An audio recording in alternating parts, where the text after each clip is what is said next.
Can vulnerability make you a stronger leader? According to Brené Brown, it's not only possible, it's essential. Welcome to Detailed Book Summaries, where we unpack the world's most impactful books to help you lead, grow, and thrive. In today's episode, we're breaking down Dare to Lead by Brené Brown, a book that challenges everything we think we know about leadership, courage, and connection. If you're ready to lead with authenticity and strength, this summary is for you. Make sure you subscribe to Detailed Book Summaries and turn on notifications so you never miss the insights that can transform how you live and lead. Chapter 1. The Courage to Show Up. Leadership isn't about power, status, or being the loudest voice in the room. It's about courage. That's how Brené Brown opens a conversation in Dare to Lead. From the very first page, she flips the script on traditional leadership. To her, daring leadership is about stepping into uncertainty, having tough conversations, and showing up with a whole heart, even when you're not sure what's going to happen next. She calls this the moment when a leader, regardless of title or position, chooses bravery over comfort. It's not flashy, it's not easy, but it's the moment that separates those who play it safe from those who change the game. Brown's research makes it clear. Leaders aren't born, they're made. They're shaped through intentional practice, painful growth, and a willingness to stay open even when it would be easy to shut down. One of the first myths she unpacks is the idea that vulnerability is weakness. She completely dismantles that. Vulnerability, according to Brown, is the birthplace of creativity, innovation, and real connection. It's not the enemy. It's the essential ingredient. Daring leaders know this. They don't hide behind bravado or false certainty. They ask questions, admit when they're wrong, and show up even when they're scared. Another false belief she confronts is that great leaders have to be fearless. But the truth? There's no such thing as fearless leadership. Every brave leader knows fear. They just don't let it stop them. They walk into risk and uncertainty with eyes open, not because they're fearless, but because they believe in something bigger than fear. She also challenges the idea that leadership is about having all the answers. Daring leaders don't pretend to know everything. They're curious. They're listeners. They're willing to admit what they don't know and are always learning, always evolving. At the core of all this is trust. Not the kind that's given blindly, but the kind that's built brick by brick, moment by moment, through honesty, accountability, and human connection. And that only happens when a leader is willing to be seen, not just as a title, but as a human being. So chapter 1 becomes a kind of mirror, a call to action. Brené Brown doesn't ask for perfection. She asks for presence. She dares us to step out from behind our armor and into the kind of leadership the world is starving for: bold, compassionate, and deeply real. The question isn't whether you'll be scared. You will. The question is, will you show up anyway? Chapter 2, Call Out the Armor. Courage and vulnerability might sound like buzzwords, but Brené Brown isn't playing around. In this chapter, she digs into what's really blocking us from daring leadership, and it's not laziness or incompetence or even fear itself. It's armor, emotional armor, the protective gear we put on every day to keep from getting hurt, judged, or seen too clearly. And make no mistake, we all wear it. She lays it out plainly. The workplace is full of armor behavior. From the passive-aggressive email to the meeting where no one says what they really think, we are masters at hiding. We pretend to have it all together. We avoid hard conversations. We choose comfort over honesty. And we justify it all under the banner of professionalism. But what we're really doing, Brown argues, is protecting ourselves from vulnerability. We're trying to avoid the risk of being wrong, being rejected, or being truly accountable. There are so many kinds of armor. Some leaders wear perfectionism like a badge of honor. They confuse it with high standards, but really it's fear in disguise. Others numb, not with alcohol or drugs necessarily, but with overworking, overscheduling, and pretending that exhaustion is a status symbol. Then there are the know-it-alls, the people who weaponize certainty. They'd rather bulldoze a conversation than admit they might not have the answer. And here's the thing. All this armor might keep you safe, but it also keeps you stuck. You can't innovate while you're in protection mode. You can't build trust if you're always trying to look flawless. You can't lead if you're scared to be seen. What Brown makes clear is that daring leadership starts with awareness. We have to see the armor, name it, and slowly, deliberately start to take it off. She tells us that the goal isn't to be vulnerable all the time. It's to know when we're armoring up and why. It's to ask ourselves, what am I trying to protect right now? And is this helping me lead or just helping me hide? Daring leaders get comfortable being uncomfortable. They don't wait until they're ready. They choose courage over comfort every time. The chapter doesn't offer easy steps or a 5-minute fix. Instead, it offers a mirror and a challenge. You want to lead bravely? Start by looking at how you're protecting yourself. Start by telling the truth about the armor you wear. Because the truth is, you can't be half armored and half brave. Leadership doesn't work like that. Chapter 3, Rumbling with Vulnerability. You can't talk about brave leadership without talking about vulnerability. It's the heartbeat of every meaningful moment, the awkward, gritty, uncomfortable space where growth actually happens. In this chapter, Brené Brown doesn't just tell you to embrace vulnerability. She dares you to rumble with it. What's a rumble? It's not a fight. It's a deep, honest, sometimes messy conversation where people get real. It's where truth gets spoken, feelings get unpacked, and no one's pretending to have it all figured out. In leadership, rumbling with vulnerability means stepping into those conversations where the stakes are high, the emotions are strong, and the outcome is uncertain, and doing it anyway. Brown is clear. Vulnerability is not disclosure for the sake of attention. It's not about sharing everything with everyone. It's about being honest when it matters. It's being a leader who says, I don't know the answer to that, or this is hard and I'm struggling too, or even just, let's talk about what we're avoiding. Most leaders avoid vulnerability like it's contagious. They want clarity, control, and clean outcomes. But here's the kicker. There is no courage without vulnerability. You can't innovate without risking failure. You can't build trust without being honest. You can't create belonging if you're pretending to be perfect. And you can't ask others to show up fully if you're only showing them a carefully curated version of yourself. In the workplace, people armor up the minute things get uncomfortable. They deflect, they blame, they hide behind jargon or status or fake confidence. But daring leaders, they stay in it. They stay curious. They ask hard questions, and they're willing to hear hard answers. They don't just want compliance. They want engagement. They want their teams to feel safe enough to take risks, speak up, and be seen. Brown also introduces a powerful practice. The story I'm telling myself. It's a way to check your assumptions, especially in moments of conflict or confusion. When tensions rise, our brains love to fill in the gaps with fear-driven stories. She doesn't respect me. He thinks I'm incompetent. Instead of acting on those unspoken narratives, daring leaders pause and name them. They say, the story I'm telling myself is, and open the door for clarity and connection instead of defensiveness. Rumbling with vulnerability isn't a one-time event. It's a culture. It's a daily choice to show up, to be seen, and to lead from a place of courage rather than control. And it's never comfortable, but comfort isn't the point. Progress is. So, the challenge is clear. If you want a team that's innovative, resilient, and truly connected, you have to go first. You have to model what it looks like to lean into discomfort and choose honesty over ego. The question is not, will it be hard? It will. The real question is, will you rumble anyway? Chapter 4, Shame and Empathy in the Arena. When you step into the arena of leadership, that place where real decisions are made, where people are watching, judging, and following, you don't get to leave your emotions outside. You carry them in with you, whether you want to or not. And in that bag of emotions, there's one that threatens to unravel everything. Shame. Brené Brown calls shame the gremlin that whispers, you're not good enough, you don't belong here, you're a fraud. It's the voice that makes you hesitate before speaking up. It's the fear behind perfectionism, the silence behind conflict avoidance, and the engine behind toxic workplace cultures.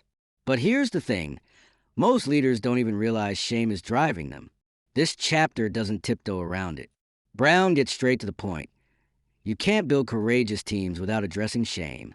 And yet, it's one of the most avoided conversations in professional settings. Most organizations try to solve culture problems with trainings, new values posters, and leadership retreats. But if shame is lurking beneath the surface, none of that sticks. So what do? We get uncomfortable. We learn to recognize the signs of shame in ourselves and in our teams. That flush feeling when you're caught off guard, the need to blame someone else when you mess up, the urge to disappear after criticism. Shame thrives in secrecy, but it dies in empathy. And that's the antidote Brown drives home in this chapter. Empathy. When someone's spiraling in shame, they don't need a motivational speech or a performance review. They need connection. They need someone to sit with them, not fix them, to say, "That's hard. I've been there too." Empathy says, "You're not alone." And those three words have the power to shift an entire culture. Empathy isn't just for HR, it's a leadership skill. It's not soft or optional, it's a muscle, and it takes practice. Real empathy requires listening without interrupting. It means not hijacking someone's story with your own. It means resisting the urge to minimize, dismiss, or sugarcoat pain. And it means owning your own triggers. Because if you can't sit with your discomfort, you won't be able to sit with someone else's. Brown also introduces a concept of shame shields, the ways we protect ourselves when shame hits. Some people move against it with aggression and control. Some move away by withdrawing and avoiding. Others move toward it by people pleasing. But all of it is armor. And again, armor blocks connection. To lead bravely, we have to be shame resilient. That doesn't mean we never feel shame. It means we learn to recognize it, talk about it, and move through it without letting it define us. And when leaders create space for these conversations, something powerful happens. Teams become more honest. Feedback becomes more meaningful. Trust deepens. This isn't easy work. It asks us to look in the mirror and own our stories. It asks us to stop pretending and start connecting. But that's what daring leadership is. Not power over, but power with. Not pretending to have all the answers, but being brave enough to ask better questions. In the end, leadership isn't about being right. It's about being real. And that means knowing how to recognize shame, speak empathy, and lead with both strength and softness. Chapter 5, Curiosity and Grounded Confidence. In the world of leadership, it's easy to assume you need to have all the answers, to show up with unshakable certainty, to know exactly what to say and when to say it. But in reality, the best leaders don't lead with arrogance. They lead with curiosity and grounded confidence. Brené Brown pulls the curtain back on what true confidence looks like in this chapter. And spoiler alert, it's not loud, it's not bossy, and it's definitely not fake it till you make it bravado. Grounded confidence is steady. It's calm. It's built on clarity about your values, your skills, and your willingness to keep learning. It's not about being the smartest person in the room. It's about being willing to ask the smartest questions. And curiosity, that's the fuel. It keeps you from getting stuck in ego, from doubling down on a bad decision just because you're afraid to look weak. When you lead with curiosity, you're always open. You're not threatened by new ideas or tough feedback. You listen more than you talk. You admit when you're wrong, not because you lack confidence, but because you have the kind that's real. But here's where it gets tricky. Most workplaces reward certainty. The faster you can answer, the more decisive you appear, the more people assume you're capable. And that's where things start to break. Because rushing to look smart often means you stop learning. You stop listening. You shut down the very conversations that lead to growth. Brown introduces a simple but powerful phrase that daring leaders use often. Tell me more. It sounds small but opens doors. It slows things down. It invites nuance. Instead of reacting, it creates room for deeper understanding. That one phrase can shift an entire meeting from defensive to collaborative. It can turn conflict into connection. Another cornerstone of grounded confidence is knowing your values, not just knowing what they are, but living them. When you're clear on what matters most, you don't have to scramble to please everyone or fake your way through tough conversations. You can lead from a place of integrity, not approval. That's what gives your voice weight. That's what makes people trust you, not because you always get it right, but because you're consistent, you're real, and you're still learning. This chapter isn't about becoming the perfect leader. It's about becoming the kind of leader who stays open, stays grounded, and keeps showing up, the kind who asks, "What am I missing?" instead of, "How do I protect myself?" The kind who says, "I don't know, but I'll find out," instead of pretending they have it all figured out. Daring leadership doesn't come from having all the answers. It comes from asking better questions, from staying curious, even when it's uncomfortable, and from building a confidence so rooted in your values that it doesn't waver when things get hard. This isn't about perfection, it's about presence. And the leaders who make the biggest impact, they're not the ones who posture the most. They're the ones who stay curious, stay grounded, and keep showing up again and again. Chapter 6: Shame and Empathy in Leadership. There's a word that most people avoid in corporate boardrooms and team huddles, and that word is shame. It sounds too emotional, too personal, too messy for professional settings. But Brené Brown doesn't just bring it to the table. She drops in the center and asks us to really look at it. Why? Because whether we talk about it or not, shame drives behavior. And when left unchecked, it becomes a silent killer of creativity, connection, and trust. Shame thrives in secrecy. It's that internal voice that whispers, "I'm not good enough," or worse, "Who do you think you are?" It's what keeps people from speaking up in meetings, from admitting mistakes, from asking for help, from leading with courage. And when leaders pretend it doesn't exist, they unknowingly create workplaces where fear rules and vulnerability is seen as weakness. But here's the truth: shame doesn't disappear just because we don't say the word. It just digs in deeper. It becomes performance anxiety. It becomes gossip. It becomes defensiveness. It becomes a culture of blame. The antidote? Empathy. Empathy isn't about fixing someone. It's not about saying, "Don't worry, it's not that bad." It's about being with someone in their experience, not above it, not outside of it, just with them. And it sounds simple, but it's one of the hardest things to do as a leader, especially in environments where speed, efficiency, and outcomes are king. Bream breaks down the difference between shame and guilt. Guilt is, "I did something bad." Shame is, "I am bad." Guilt can lead to growth. Shame shuts people down. And if you want a team that's willing to take risks, innovate, and learn from failure, you have to make space for guilt and shut the door on shame. That means creating a culture where it's okay to mess up, where feedback isn't a weapon, where mistakes are part of the process, not a mark of unworthiness. It also means watching your language. Words like lazy, incompetent, or not a team player can land like shame grenades. Instead, daring leaders focus on behaviors, not identities. They say, "This didn't meet expectations. Let's talk about how to improve," instead of, "You're just not good at this." Brown highlights how empathy can be taught, modeled, and practiced. It's not a soft skill, it's a strategic skill. And it starts with listening, staying present, and resisting the urge to jump in with a solution. It's about asking, "What does support look like for you right now?" rather than assuming you already know. But here's the kicker: you can't offer empathy to others if you don't know how to sit with your own shame. Leaders who haven't done their own work tend to armor up. They deflect, they blame, they retreat into control. But when leaders have the courage to own their vulnerabilities, they make it safe for others to do the same. And that's where trust begins. The best leaders aren't perfect, they're connected. They're not afraid of hard conversations because they're not trying to protect their egos. They're trying to protect the integrity of their relationships, their team, and their mission. This chapter is a call to stop pretending that shame doesn't exist in the workplace, to stop using fear as a motivator, and to start building cultures where empathy isn't just a nice to have, it's the foundation of everything. Because at the end of the day, people don't follow titles. They follow leaders who are human, who listen, who care, and who dare to lead with their whole hearts.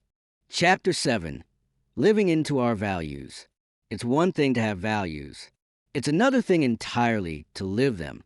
In this chapter, Brené Brown slices through the fluff and challenges every leader to stop treating values like wall art or branding buzzwords. Because if your values don't show up in your behavior, especially when things get messy, they're not values. They're just empty slogans. Living into your values means you don't just talk about what matters most to you. You act like it. You make decisions based on it. You lead based on it. You fire based on it. You apologize based on it. And most importantly, you build culture around it. Breen encourages leaders to get brutally clear about their core values. Not 10, not 5, but 2. Why? Because when everything is important, nothing really is. Narrowing your values forces clarity. It forces integrity. It becomes a compass when things get tough. And let's face it, things always get tough. So let's say you identify honesty as a core value. Great. Now comes the hard part. Are you really honest in meetings when your opinion might not be popular? Do you tell the truth when you've screwed something up? Living into that value means you speak truth even when your voice shakes. It means your actions match your beliefs, not just when it's easy, but when it's uncomfortable and high stakes. This chapter is all about alignment.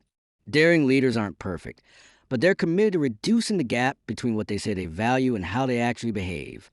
And that kind of consistency builds trust like nothing else. Breen gives examples of what happens when values are just lip service. Teams get cynical. People become disengaged. Everyone starts playing a game of pretend, saying one thing in meetings, doing another behind the scenes. That's how toxic cultures grow. That's how innovation dies. But when leaders walk their talk, when they make values real, something powerful happens. People show up differently. They take ownership. They bring their full selves to the table because they trust the table is real. That kind of culture isn't built overnight. It's built moment by moment, decision by decision. Brown challenges us to operationalize our values, to take them off the posters and bake them into the way we lead. That means setting clear expectations. It means offering feedback when someone's behavior contradicts a shared value. It means rewarding integrity, not just performance. She also reminds us that values aren't just about what we do, they're about how we do it. If respect is a value, how do you handle disagreement? If courage is a value, how do you support risk taking without punishing failure? And here's the most vulnerable piece. Daring leaders ask for help living into their values. They invite accountability. They're not above being called out. They're open to being called in because leadership isn't about looking perfect. It's about being aligned. And that kind of alignment is contagious. This chapter dares every leader to stop performing values and start practicing them, to have the courage to show up and lead in a way that actually reflects what they say they believe. Not because it's trendy, not because it looks good, but because that's where real leadership begins. Chapter 8, Braving Trust. Trust isn't a lightning strike. It's not something that appears out of nowhere when the stars align. According to Brené Brown, trust is built in the smallest moments, and it's broken just as easily. This chapter explores what trust really looks like in leadership and how to build it intentionally, piece by piece. Brown introduces the acronym BRAVING, a powerful framework that breaks trust into 7 clear, actionable behaviors: boundaries, reliability, accountability, vault, integrity, non-judgment, and generosity. And each one matters because when one falls apart, trust does too. Let's start with boundaries. Daring leaders respect them. They don't ask you to work late on your kid's birthday. They don't barge into your weekend because they just need one quick thing. And they also set boundaries for themselves. They say no without guilt, because without boundaries, trust can't survive. Then there's reliability. It's not just about being dependable when it's convenient. It's about doing what you say you're going to do every time. People trust leaders who don't overpromise and who own it when they fall short. Accountability is next. Leaders who blame others, deflect responsibility, or avoid hard conversations destroy trust in seconds. But those who say, "That was on me, I'll fix it," earn loyalty that performance metrics never will. And then there's a vault, one of the most powerful pieces.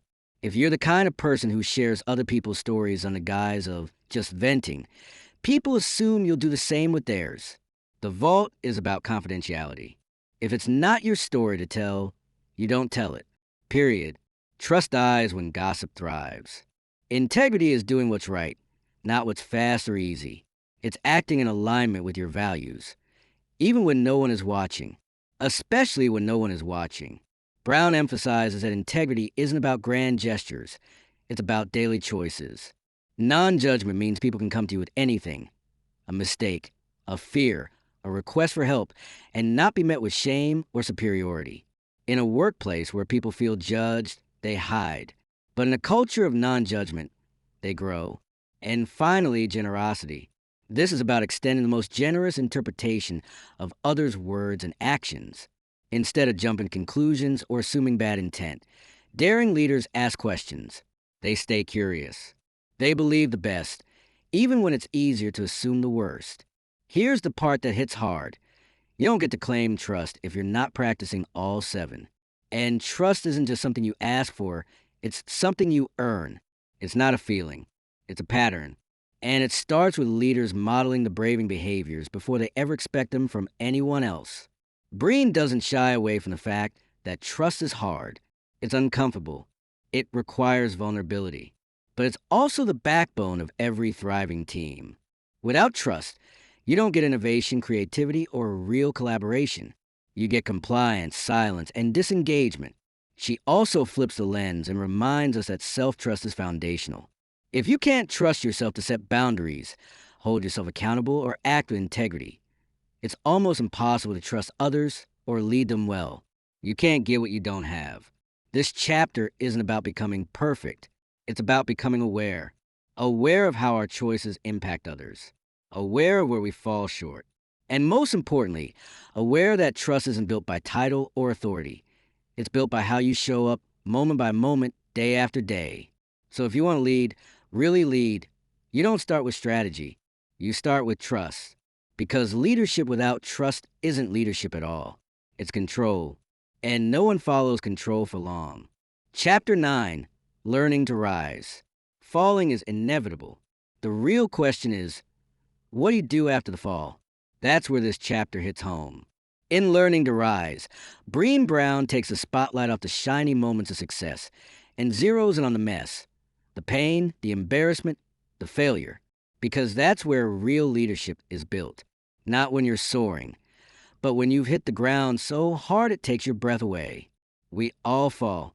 Maybe it's a project that tanked. Maybe you misjudged a hire. Maybe you made a call that backfired in public. The fall isn't what defines you. What does define you is whether you're willing to rumble with it. Whether you're willing to get uncomfortable, unpack the story, and rise stronger. Breen walks us through her three-part process: the reckoning, the rumble, and the revolution. The reckoning is where it starts. It's that moment you realize something went wrong, and your emotions are on fire. Your brain's in survival mode. You're flooded with shame, blame, anxiety. And your first instinct? Avoid it. Rationalize. Pretend it didn't happen. But Brown says if you want to lead with courage, you have to stop and get curious. What am I feeling? What's going on in my body right now? Why am I reacting this way? That's the beginning of the reckoning. When you choose awareness over avoidance, then comes a rumble. And this part is hard.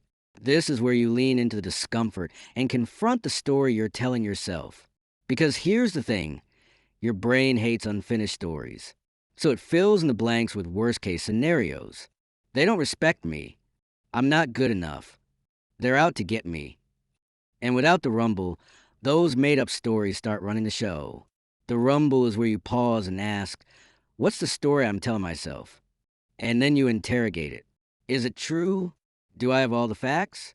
Did I check my assumptions? This is about owning your part, learning what really happened, and choosing a better story. One grounded in reality, not fear. Then comes the revolution. That's what happens after the rumble. It's the change that comes from doing this work consistently. You start to lead differently. You stop being ruled by your triggers. You recognize when you're armor-clad and start stripping it off. And most of all, you build teams that can fall and rise together, because failure is no longer taboo. It's a teacher. Brown reminds us that leaders who never fall are either playing it too safe or lying. The best leaders aren't flawless. They're resilient. They've trained for fall. They know how to process emotion, rewrite the story, and rise up with more clarity and courage than they had before. That's what makes them trustworthy. That's what makes them human. She also hits hard on the role of emotion. In workplaces that treat emotion like a weakness, people hide. They armor up. They shut down. But in cultures that embrace this process, where rumbling is normalized and vulnerability is seen as a strength, people rise faster and stronger. You want a team that can innovate? Teach them to rise. You want a team that takes bold action? Teach them to rise. Because people won't take risks if they're afraid of the fall. But when they know the team will help them up, not punish them for falling, they get braver. This chapter is an invitation to practice the fall, to normalize the rumble, to create revolutions in the way we lead, the way we connect, and the way we grow. If you want to dare to lead, you better learn to fall and rise with your whole heart. Chapter 10, Armored Leadership versus Daring Leadership. Leadership isn't just about what you do. It's about who you are when you're doing it. And in this chapter, Brené Brown throws down the gauntlet. She draws a sharp, unapologetic line between two radically different styles of leadership, armored leadership and daring leadership, and asks a simple but game-changing question. Which one are you living? Armored leaders are driven by fear. They hide behind control, perfectionism, and ego. They micromanage because trust feels too risky. They avoid hard conversations and pretend vulnerability has no place in business. These leaders look strong on the outside, but are silently weighed down by shame, self-protection, and the fear of being found out. In contrast, daring leaders lead with an open heart. They choose courage over comfort. They lean into the unknown, not because it's easy, but because they've trained for it. They're transparent, they're self-aware, and they understand that leading is about serving, not proving. It's not about having all the answers. It's about creating spaces where teams can thrive, fail, recover, and win together. Brown doesn't sugarcoat the difference. She maps out the battlefield. She offers a series of side-by-side comparisons that hit deep. For example, armored leaders use power over. Daring leaders use power with empower to. The first hoards authority. The second shares it, teaches it, expands it. One style makes people shrink. The other makes people rise. She also digs into perfectionism. Armored leaders cling to it like a badge of honor. But Breen is brutally honest. Perfectionism isn't about high standards. It's about fear of shame, fear of judgment. Daring leaders reject perfectionism. They aim for excellence, sure, but they create space for learning, iteration, and yes, imperfection. One of the most powerful ideas in this chapter is how armored leaders handle feedback, or rather, how they avoid it. They fear it, they sugarcoat it, or they weaponize it. But daring leaders, they seek it. They build feedback into the culture. They don't just tolerate discomfort. They teach their people how to sit with it, grow through it, and come out better. And then there's the trap of cynicism and cool. Armored leaders love being above it all, sarcastic, detached, too experienced to care. But Breen calls this what it is: fear disguised as sophistication. Daring leaders stay curious. They risk looking awkward. They choose connection over disconnection, even when it's messy. The most dangerous armor, though, emotional stoicism. The belief that feelings have no place in the workplace, that emotions are liabilities. But leadership is emotional. People bring their full selves to work, whether you like it or not. And if you don't deal with emotions, they deal with you. Daring leaders create cultures where people can name their feelings, process them, and move forward with clarity, not with shame buried under a fake smile. Breen closes the chapter with a brutal truth. We all wear armor sometimes. Every single one of us. But great leadership isn't about never armoring up. It's about recognizing when we are and making the conscious decision to drop the armor, even when it's terrifying. This chapter is a wake-up call. It's not about judging your leadership. It's about owning it, choosing daring over defense, humanity over ego, growth over control. And the most powerful shift? Realizing that dropping your armor doesn't make you weak. It makes you a leader worth following. Here's the truth from Dare to Lead. Real leadership isn't about titles or control. It's about showing up with courage, being open, and building trust. Which idea resonated with you most? Share your thoughts in the comments. I'd love to know. If this video inspired you, please like, share, and subscribe to Detailed Book Summaries for more powerful insights from the world's most respected thinkers and leaders. Remember, you don't have to be perfect to lead, but you do have to be brave. See you in the next video.